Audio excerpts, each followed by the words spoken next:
چاہو گر ہو برکت کاروبار میں تو سیکھو جو بتایا شریعت نے ہم کو، احکام تجارت، احکام تجارت۔ الحمدللہ رب العالمین والصلاة والسلام علی سید المرسلین، اما بعد فاعوذ باللہ من الشیطان الرجیم، بسم اللہ الرحمن الرحیم۔ الصلاة والسلام علیک یا رسول اللہ، الصلاة والسلام علیک یا حبیب اللہ، الصلاة والسلام علیک یا نبی اللہ وعلا آلک واصحابک یا نور اللہ۔ مدنی چینل کے ناظرین، الحمدللہ عز وجل سلسلہ احکام تجارت کے ساتھ حاضر ہیں۔ جیسا کہ آپ کو معلوم ہے کہ اس پلیٹ فارم پہ پرٹیکولرلی مالی معاملات، تجارتی لین دین اور اس حوالے سے شرعی رہنمائی آپ کو دی جاتی ہے۔ مفتی علی اصغر عطاری مدظر اللہ العالی ہمارے ساتھ تشریف فرما ہوتے ہیں۔ آپ کے سوالات ہوں گے اور مفتی صاحب کی طرف سے جوابات ہوں گے، انشاءاللہ عز و جل آپ کو بھی رہنمائی ملے گی، اور آپ کے ذریعے سے امید ہے کہ جن لوگوں کو یہی سوال درپیش ہوگا ان کو بھی رہنمائی مل جائے گی۔ درود پاک کی فضیلت شامل کریں گے اور پھر آپ کی کال، سوالات اور ایک ویڈیو سوال ہے ہمارے پاس، اس کی طرف بڑھیں گے۔ نبی رحمت شفیع امت صلی اللہ علیہ وسلم کا فرمان ذیشان ہے، جو مجھ پر ایک مرتبہ درود پاک پڑھتا ہے اللہ تعالی اس پر 10 رحمتیں نازل فرماتا ہے۔ صلو علی الحبیب صلی اللہ تعالی علی محمد صلی اللہ تعالی علیہ وسلم۔ پہلے شامل کرتے ہیں ایک ویڈیو سوال اور پھر انشاءاللہ آپ کی کالز کی طرف بھی بڑھتے ہیں۔ جی، میرا نام ندیم ہے اور میرا احکام تجارت میں سوال ہے کہ بعض اوقات مریض سے غیر ضروری اضافی دوائیاں منگوا لی جاتی ہیں اور اس کے بعد اسٹاف اس کو کم قیمت میں بیچ دیتا ہے، تو اسٹاف کا اس طرح کرنا کیسا ہے؟ ٹھیک ہے جی، مطلب میڈیکل فیلڈ سے ریلیٹڈ اور ہیلتھ سے ریلیٹڈ یہ ایک سوال ہمارے پاس۔ الحمدللہ رب العالمین والصلاة والسلام علی سید الانبیاء والمرسلین، اما بعد فاعوذ باللہ من الشیطان الرجیم، بسم اللہ الرحمن الرحیم۔ اس سوال کا غالباً پس منظر یہ ہے کہ جو مریض ایڈمٹ ہوتے ہیں جی، اور 1 دن 2 دن 3 دن رہتے ہیں، دوائیاں ان کے لیے آتی رہتی ہیں جی، اور بہت ساری دوائیاں ڈاکٹر تو لکھ دیتے ہیں اور آ بھی جاتی ہیں جی، لیکن وہ استعمال نہیں ہو پاتی۔ جی ایسے تو اصولی طور پر 2 ہی آپشنز ہو سکتے ہیں یہاں پر، کہ یا تو ہاسپٹل والے خود میڈیکل اسٹور کو واپس کریں اور اس کے بل سے کٹوتی کروائیں، کیونکہ بیک گراؤنڈ میں ایک بل جو ہے وہ جنریٹ ہو رہا ہوتا ہے، ٹھیک ہے، کہ بھئی آپ کے اوپر یہ بھی لگا، یہ بھی لگا، یہ بھی لگا، ٹھیک ہے، موٹے موٹے چارجز ہوتے ہیں نا، ٹھیک ہے، کہ بھئی بیڈ کے اتنے پیسے ہیں، ڈاکٹر کی فیس قیمت میں اتنے ہیں، ٹھیک، دوائیاں اتنے کی جو اس آئیں، سے وصول کرنے ہیں، دوائیاں اتنے کی آئیں، ٹھیک، دوائیاں جب اتنے کی آئیں، الگ سے بل بن رہا ہے، تو جو بچ گئی ہیں اسے واپس کیا جائے، ٹھیک ہے، مائنس ہوں گی وہ اس میں، یا پھر مریض کو کہہ دیا جائے کہ یہ دوائیاں بچ گئی ہیں،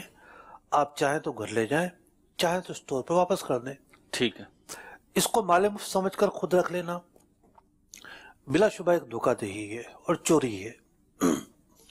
چوری ان معنی میں کہ ظاہر بات ہے ملک غیر ہے، جب یہ اس کے نام پر ایشو ہوئی ہے، پیسے مریض ادا کرے گا، تو پھر کسی تھرڈ پارٹی کو یہ کیا حق پہنچتا ہے کہ وہ یہ دوائیاں رکھ سکتی ہے، وہ ان پر قبضہ کر سکتی ہے، وہ اس کو اپنا مال سمجھ سکتے ہیں؟ ایسی تو کوئی گنجائش نہیں ہے۔ اور یہ جس طریقے سے وہ کہتے ہیں نا چور چوری سے جائے، ہیرا پھیری سے نہ جائے، تو یہی معاملہ ہے کہ وہ ٹھیک ہے میڈیکل فیلڈ مل گئی، کمپاؤنڈر بن گئے، نرس بن گئی، لیکن اگر نیچر خراب ہے تو یہ کام ہوتے رہیں گے۔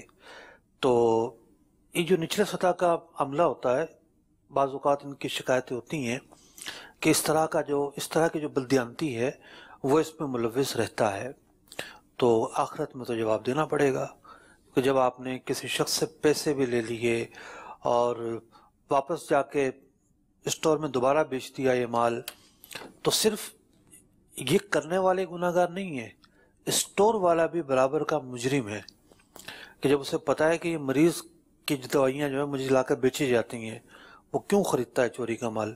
چوری کا مال صرف وہی نہیں کہ کسی گاڑی چھینی جائے اور وہ اسپیئر پارٹ کر کر دکانوں میں بیچ دے، وہی چوری کا مال ہے، یہ بھی چوری کا مال ہے، یہ بھی خیانت کے مرتکب ہو رہے ہیں، یہ بھی ایک مسلمان کو ضرر اور نقصان پہنچانے کے مرتکب ہو رہے ہیں، تو اس طرح کا معاملہ کوئی بھی کرتا ہو بلا شبہ وہ گناہ گار ہے۔ اب تک جتنا بھی مال اس نے وصول کیا ہے مالکوں تک پہنچانا اس کی ذمہ داری ہے۔ وہ مر گئے ہوں ان کے ورثہ تک پہنچائے کہ جی میں نے یہ چیز ہتھیالی تھی اور یہ میں واپس کر رہا ہوں۔ یہ سب کچھ کرنا پڑے گا اور یہ سب کچھ کرنے کو دل نہیں چاہے گا، اور پھر آخرت کی جو سزا ہے وہ بہت بھاری ہے۔ اللہ تعالیٰ ہماری مدد فرمائے اور اس طرح کے گناہوں سے ہمیں محفوظ فرمائے۔ شیطان چاہتا یہی ہے کہ بندہ ایسے گناہوں میں الجھے کہ واپس پلٹنا ہی مشکل ہو جائے اس کا۔ سب اس میں ایک چیز یہ شاید ذہن میں آتا ہو کہ یہ دوائیاں مریض کے تو کام کی نہیں ہیں۔ بعض اوقات یہ ہوتا ہے کہ میڈیسن لکھی، اب وہ مریض نے خریدی، کچھ استعمال کری تھی کہ ڈاکٹر نے میڈیسن چینج کر دی، یا وہ شفا یاب ہو گیا تو بند کر دی ہیں، تو اب وہ مریض کے تو کام کی نہیں ہے۔ تو پیرامیڈیکل اسٹاف ہو یا ہاسپٹل کا کوئی اور عملہ ہو، یہ جو سوچ ہے اس کے تحت کچھ ہوگا یا نہیں ہوگا؟ دیکھیے مریض کون سا سالوں سال اسپتال میں رہتا ہے؟ مریض جو ہے وہ جب تک ہاسپٹل میں ایک سسٹم کا حصہ ہوتا ہے، بچ جائے گی وہ واپس ہوگی، وہ بل سے مائنس کی جائے گی، پورا ایک سسٹم ہے وہاں پر۔ یہ تو نہیں کہ جناب مریض جو نا اٹھا کے لے آیا اپنے گھر اور پھر اس کو استعمال نہیں کرنی پڑ رہی۔ تو پہلی بات تو یہ کہ ایسا معاملہ ہی نہیں ہے، وہ سوال ہی کھڑا نہیں ہو رہا۔ جس نے دل میں وسوسہ ڈالا اور کی جگہ بنائی کہ ہتھیا لو، ایسا تو معاملہ ہے ہی نہیں۔ ٹھیک، چلیں جی، اس سوال کا جواب ہوا، اگلے سوال کی طرف بڑھتے ہیں۔ جی آج کبھی ایسا ہوتا ہے کہ زائرین جو آتے ہیں پیسوں کی ان کو ضرورت ہو جاتی ہے، تو اس طریقے سے وہ دوستی کے طور پر لے لیتے ہیں کہ بھئی جو بھی اماؤنٹ ہوتی ہے 500 ریال 1000 ریال وہ دے دیں اور ہم آپ کے بھائی کو وہاں کراچی میں دے دیں گے۔ تو اب وہاں جا کر وہ جو اس وقت دیتے ہیں، اس وقت جو ان کو ریٹ ہوتا ہے اس ریٹ سے وہ دے دیتے ہیں۔ کبھی کبھی بہت کم ایسا ہوتا ہے کہ ہم ان کو کہہ دیتے ہیں یہیں پر کہ بھئی آج ہم آپ کو پیسے دے رہے ہیں، یہ ریٹ ہے تو آپ اتنے پیسے دے دیجیے گا۔ تو اب اس میں صحیح طریقہ کیا ہے؟ دوسرا اسی سے متعلق یہ ہے کہ بعض دوست احباب جو ہیں وہ کتاب وغیرہ خرید کر بھیجنے کو کہتے ہیں، تو میں ان کو یہاں سے کتاب خرید کر بھیج دیتا ہوں، تو اب اس کے ریٹ کا تعین کیسے ہوگا؟ کہ ایک تو یہ کہ جس دن وہ کتاب لینے کا کہتے ہیں، اب علم نہیں ہوتا کہ وہ کتاب ملے گی یا نہیں ملے گی، کس ریٹ میں ملے گی، میں کب خریدوں گا، تو اب اس صورت میں ان کے ساتھ کیسے طے کیا جائے؟ ٹھیک ہے جی، مدینہ شریف سے سوال۔ اصل میں اصول تو یہ ہے کہ اگر خلاف جنس میں ادائیگی ہو رہی ہے جی، اور تو پھر جس وقت ادائیگی کی جا رہی ہے اس وقت کا اعتبار ہوتا ہے۔ ٹھیک، مثال کے طور پر کسی نے گندم لی جی قرض میں، ٹھیک، اور اب اس کے بدلے پیسے دینا چاہتا ہے، ٹھیک، تو اس کے ذمہ تو گندم دینا ہی تھا۔ ٹھیک ہے، اب اگر پیسے دینا چاہتا ہے تو اس وقت جب ان کی یہ ڈیل ہو رہی ہے کہ بھئی یہ لو پیسے، کتنے پیسے بنتے ہیں، ٹھیک ہے، اس وقت کا جو معیار ہے باہم جو گفتگو ہے اس کا اعتبار ہے۔ ٹھیک ہے، اب پیسوں کے اندر پیچیدگی تو ہے، کچھ علماء کہتے ہیں کہ یہ 2 جنس ہیں، کچھ کہتے ہیں 1 جنس ہے، ٹھیک، تو پیچیدگی ہے، بہت زیادہ پیچیدگی ہے۔ پہلے طے کر لیا جائے ایک ریٹ کہ بھئی جس دن آپ ادا کرو گے اس دن کے ریٹ کا اعتبار ہے، ایک تو یہ ہو سکتا ہے، ٹھیک ہے، ٹھیک ہے نا، اس دن پہ جو بھی ریٹ ہو، صحیح، یا یہ طے کر لیں گے جی بھی آج کا جو ریٹ ہے اس ریٹ پر آپ کو واپس کرنا ہے۔ ٹھیک، دونوں آپشن کو استعمال کیا جا سکتا ہے۔ ٹھیک ہے، کتاب کے لیے ان سے بھی ہاں یہی ہوگا۔ ٹھیک، اگلی کال دیجیے۔ مفتی صاحب کی بارگاہ میں عرض ہے کہ اگر کوئی صاحب پلاٹ بیچنا چاہتے ہوں تو یہ جو پراپرٹی ڈیلر والے حضرات ہوتے ہیں تو ان میں سے کچھ یہ کہے کہ آپ بتائیں ریٹ کتنا آپ کو چاہیے، اتنے میں ہم آپ کو دے دیں گے، لیکن آپ اس سے غرض نہیں ہونی چاہیے کہ ہم آگے والے بندے کو کتنا ریٹ بتائیں۔ تو یعنی ایک فریق کو مثال کے طور پر 10 لاکھ بتاتے ہیں اور اگلے فریق کو اس سے زیادہ بتاتے ہیں، اور دونوں فریقوں کو یہ نہیں پتا کہ اگلے سے کیا سودا ہوا ہے، تو اس صورت میں کیا یہ بیع جائز ہوگی؟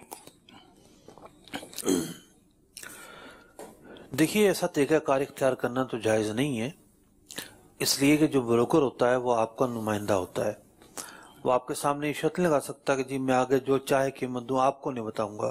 بھائی کیوں نہیں بتائیں گے؟ آپ تو نمائندے ہیں، آپ تو وکیل ہیں، بروکر ہیں، آپ کی حیثیت تو ایک صرف اتنی ہے کہ سودا کروائیں جا کر، مڈل مین ہے، مڈل مین ہے، بروکری لینا آپ کا استحقاق ہے، جو بھی مارکیٹ میں بروکری ہے وہ آپ طے کریں۔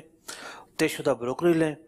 تو یہ کہنا کہ جناب نہیں میں آگے جتنے کا مرضی بیچوں میں نہیں بتاؤں گا، یہ طریقہ کار غلط ہے. مفتی صاحب اس میں جو پارٹی بیچ رہی ہے، یعنی بالفرض میرا پلاٹ ہے، میں بیچنا چاہتا ہوں مارکیٹ میں بروکر کو دے رہا ہوں، حکم تو آپ نے بیان فرما دیا، تو اس میں اگر میں اجازت دے دوں کہ ٹھیک ہے جی مجھے 10 لاکھ دے دینا اوپر جتنے کا چاہو بیچو، تو یہ میری جو اجازت ہے اس کا کوئی وہ ہوگا حساب کتاب یا نہیں؟ اصل میں شریعت کے بتائے ہوئے وہ سارے طریقے جی کہ جو غیر شرعی قرار پاتے ہیں، ٹھیک ہے، وہاں باہم اجازت ہونے یا نہ ہونے پر دار و مدار ہی نہیں ہے. ٹھیک ہے، ٹھیک. مثال کے طور پر احادیث مبارکہ میں بیان کیا گیا کہ پتھر کی بے نہ کرو. ٹھیک. پرانے زمانے میں کیا ہوتا تھا کہ ایک بندہ چیز لے کر بیٹھا ہوتا تھا، ایک آتا اور پتھر رکھ دیتا، سودا ہو گیا جناب. ٹھیک. ٹھیک ہے، تو اب وہ سامنے والا راضی بھی ہے تو کیسے جائز ہوگا؟ کیونکہ یہاں ابہام کئی اعتبار سے ابہام آ گیا ہے. تو اکثر طریقے تو وہ ہیں کہ جہاں پر رضامندی ہوتی ہے لیکن کوئی نہ کوئی گڑبڑ ایسی ہوتی ہے، شریعت کے اصول و ضوابط کو فالو نہیں کیا جاتا تو اجازت نہیں ہوتی، اور بہت ساری جگہوں پر رضامندی بھی نہیں ہوتی. ٹھیک. اگلی کال دیجیے.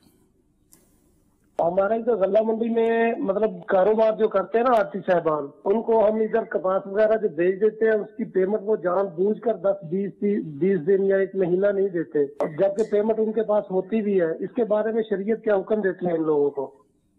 ادھار میں تاخیر کرتے ہیں. اصل میں ہوتا یہ ہے کہ آڑتی کے پاس بھی جو بولی لگتی ہے جی تو 2 طرح کی بولی لگتی ہے. اچھا چھوٹے شہروں میں ہو سکتا ہے 1 طرح کی لگتی ہو، ٹھیک، لیکن بعض شہروں میں مجھے بتایا گیا اور ہم اکاڑا گئے تھے، آپ کو یاد ہوگا جی، تو وہاں تو چلیے یہ معاملہ رہا تھا کہ 2 طرح کی بولی لگتی ہے. کیش لینا ہے اس کے ریٹ الگ ہوتے ہیں، ادھار لینا اس کے ریٹ الگ دیے جاتے ہیں. تو اب بالفرض کیش ہی سودا ہو گیا، شام کو لا کے جو ہے وہ دکاندار نے پیسے دیتے نہیں اس کو، ٹھیک ہے، آڑتی کو. ٹھیک. تو اب آڑتی کی ذمہ داری یہ آگے ادائیگی کر دے، اپنے پاس روک کر نہ رکھے.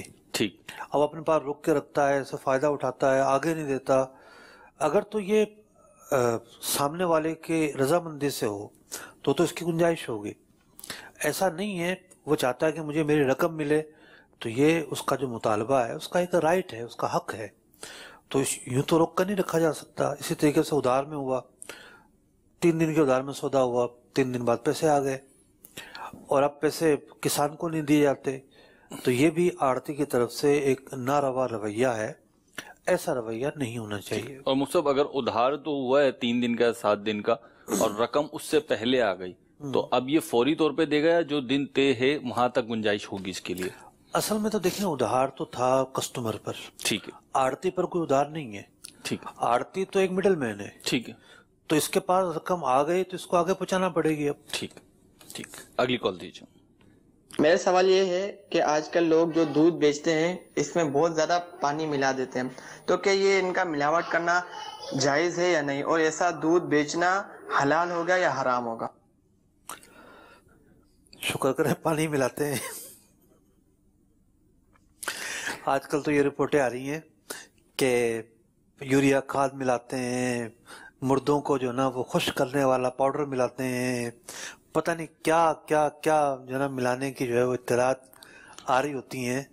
اور ہم یہ بھی دیکھتے ہیں کہ جعلی دودھ ہے، جو نا ٹوٹل دودھ جعلی ہے، 1 بوند جو نا اس کے اندر دودھ کی نہیں ہوتی، ٹوٹل دودھ جعلی. ایسی رپورٹیں بھی آ رہی ہیں. جی، بعض تو لکھا ہوا بھی ہوتا ہے نہیں، وہ ٹی وائٹنر، وہ ٹی وائٹنر تو ایک الگ چیز ہو گئی نا، جی جی جی، جس کو دودھ کے نام پر لا کر، کھلے دودھ کے نام پر لا کر بیچا جاتا ہے اور پتہ چلتا ہے کہ جناب کچھ ہے ہی نہیں اس کے اندر. جی. تو خیر پانی بھی ہم یہ نہیں کہہ رہے کہ پانی ملاتے ہیں تو صحیح کرتے ہیں، لیکن کم از کم مضر صحت نہیں ہوتا، یوں کہہ لیں. ہاں وہ جو معاملہ ہے کہ جناب دودھ کے نام پر پتہ نہیں کیا بیچ رہے ہیں علمان والحفیظ. جی. رہی بات پانی کی، تو دیکھیے کہ دودھ میں پانی تو نہیں ملانا چاہیے. اب اگر کوئی شخص پانی ڈالتا بھی ہے اور معروف ہے کہ بھئی اس دودھ میں پانی ڈالا جاتا ہے، جتنا معروف ہے اتنا وہ بتائے لوگوں کو کہ بھئی ہم اتنا پانی ڈالتے ہیں، بتاتا ہے تو ٹھیک ہے، دھوکہ دہی نہیں ہے. پھر یہ ہے کہ جو ایک ہڈن میٹر تھا وہ نہیں رہا. لیکن اصل چیز یہ کہ بتاتا کون ہے؟ جی کوئی بھی نہیں بتاتا. ہر کوئی یہ کہہ رہا ہے سب سے زیادہ خالص دودھ ہماری دکان کا ہے. بالکل ہمارے باڑے کا. ایسا ہی ہے. اچھا پھر بعض مواقع پر یہ ہوتا ہے کہ براہ راست پانی تو نہیں ڈالا جاتا. ٹھیک. برف ڈالا جاتا ہے. ٹھیک. اس برف کے اندر بھی بعض جگہوں پر گنجائش نظر آتی ہے. جی. جیسے خاص طور پر گرمیوں کے موسم میں. اب کراچی کی جو بحث کالونی ہے بالکل ایک نواحی علاقے میں ہے. جی سمجھ لیں کونا ہے کراچی. بالکل ایک کونا ہے. وہاں سے گرمیوں میں دودھ نکلتا ہے, دکان تک پہنچتا ہے. تو وہ لوگ یہ کہتے ہیں کہ خراب ہو جائے گا اگر ہم پانی نہیں ڈالیں گے ڈرم, برف نہیں ڈالیں گے ڈرم کے اندر تو دودھ خراب ہو جائے گا. جی. تو اب پتہ ہے کہ جناب روزانہ ہی یہی معاملہ ہوتا ہے. جی. یہی پریکٹس ہے, یہی مشہور ہے. تو اب ایک معاملہ اس میں آ گیا کہ بھئی انڈرسٹوڈ کے اندر آ گیا کہ یہ معاملہ ہوتا ہے اور یہ ایک ضرورت بھی ہے. تو یوں کمپرومائز کر کے چلنا پڑتا ہے. ٹھیک. اگلی کال دیجیے. مرکز الاولیاء لاہور سے مظہر اقبال اتاری. ماشاءاللہ عزوجل مقبول عام سلسلہ مدنی چینل کا احکام تجارت ماشاءاللہ عزوجل بہت پیارا سلسلہ ہے. اس سلسلے میں مفتی صاحب سے آج یہ سوال کرنا چاہتا ہوں کہ حضور آج کل لیڈیز بال خریدے اور بیچے جاتے ہیں, اس کے بارے میں جو شرعی احکامات ہیں وہ ارشاد فرما دیجئے. اور دوسرا میرا سوال ہے کہ نابالغ بچے سے کاروبار کیا جا سکتا ہے, خرید و فروخت؟ ٹھیک ہے.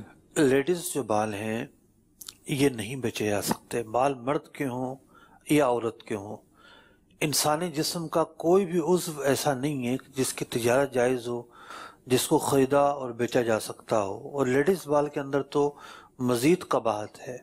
یہ عورت یعنی جو بال ہیں عورت کے, اجنبی مرد کے لیے یہ ستر ہیں, چھپانے کی چیز ہے.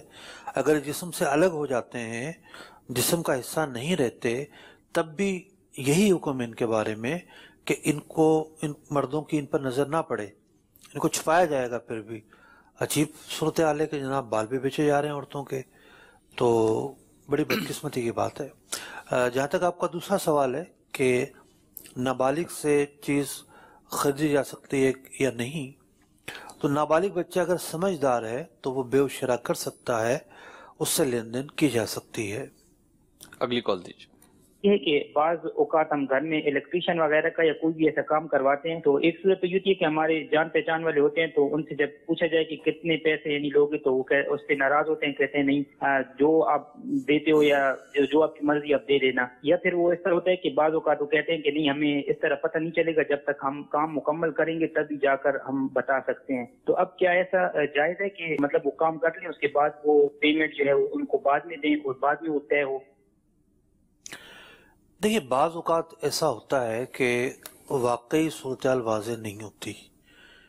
خاص طور پر ایک پرانا کام اگر آپ کروا رہے ہیں نا جس میں آپ کو فالٹ پکڑنا ہے, تو پھر وہ فالٹ پکڑنے میں اس کو کتنا ٹائم لگے گا اس کو اندازہ نہیں ہوتا. پلمبرنگ کا کام ہوتا ہے, بعض اوقات گٹر کا کام ہو جاتا ہے, بعض اوقات الیکٹرک کا ایسا کام نکل آتا ہے. جی.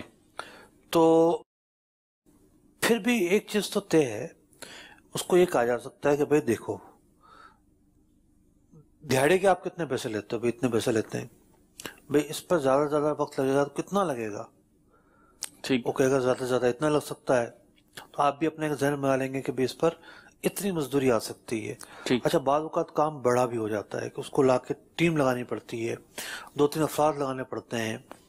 تو ایسی صورتحال بعض اوقات گاڑیوں میں بھی آتی ہے کہ میکینک یہ کہتا ہے کہ خرابی کا تو مجھے پتہ چل ہی نہیں رہا, خرابی پکڑی جائے گی تو معاملہ سامنے آئے گا کہ کیا خرچہ سامنے آ رہا ہے. تو اس طرح کے جو میٹر ہیں اس میں باہم گفتگو کی اجازت رکھی گئی ہے, اور ایسے میٹرز کو بعد میں خود خوش اسلوبی کے ساتھ نمٹایا جائے گا, اور دونوں پھر طے کریں گے کہ بھئی کتنا معاوضہ ہونا چاہیے. جہاں پہلے سے واضح ہے, جہاں پہلے سے متعین ہے کہ کیا کام ہے, وہاں پر پوسٹ پون نہیں کریں گے, وہاں پہلے سے طے کیا جائے گا, اور جو اجرت بنتی ہے اس کو متعین کیا جائے گا کہ بھئی اتنی اجرت ہماری بنے گی. مفتی یہ جنہوں نے ایک پہلی کیفیت بیان کی تھی کہ بعض اوقات بہت کلوز ریلیشن ہوتا ہے جسے آپ کام کرا رہے ہیں, تو اچھا اس کا بھی یہ ہوتا ہے کہ بھائی کچھ نہیں بھی دیں گے تو چل جائے گا، جو بھی دیں گے تو میں قبول کر لوں گا؟ جو کام کروا رہا ہے اس کا بھی ذہن یہ ہوتا ہے کہ یہ مجھ سے بہت ریزنیبل لے گا، جو بھی کہے گا ایک مارکیٹ سے زیادہ تو بہرحال نہیں لے گا، تو اس میں شروع میں طے نہیں ہو رہا ہوتا، وہ کہتے ہیں جو مرضی آئے دے دینا، تو اب اس صورت میں کیا ہوگا؟ دیکھیں وہاں بھی کچھ تو اس سے پوچھنا چاہیے نا کہ بھئی اگر چھوٹا کام ہے تو آپ جو ہے وہ پر کلیم آپ جب وزٹ پر آتے ہیں تو کیا ریٹ ہے آپ لوگوں کا، دیہڑی کیا ہے؟ بعض اوقات وہ بالکل صحیح مانگ رہا ہوتا ہے جی، اس کی پوری دیہڑی لگی ہوتی ہے، اس کو یہ اندازہ نہیں ہوتا کہ آج کل دیہڑی کیا چل رہی ہے، ٹھیک ہے، تو طے کر لیا جائے۔ یہ جو جتنی بھی جان پہچان ہے، رواداری ہے، لحاظ و مروت ہے، اس کے اندر مزید جو ہے نا وہ سوراخ نہ ہو، ٹھیک، پائیداری رہی، پہلے ہی طے کر لیں، ٹھیک، اس میں زیادہ فائدہ ہے۔ ٹھیک ہے، اسے ڈیمیج نہ ہونے دیں، اپنی تھوڑی سی گفتگو سے مضبوطی رہنے دیں، پہلے سے طے کر لیں، اسی میں فائدہ۔ اگلی کال دیجیے۔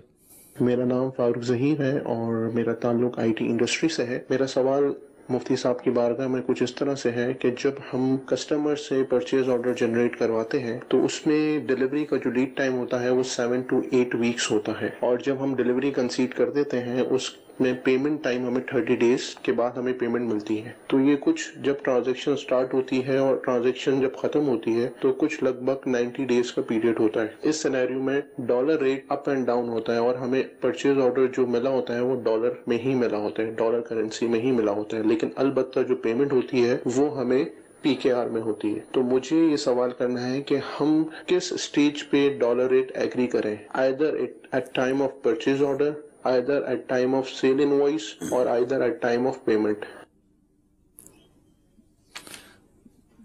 جی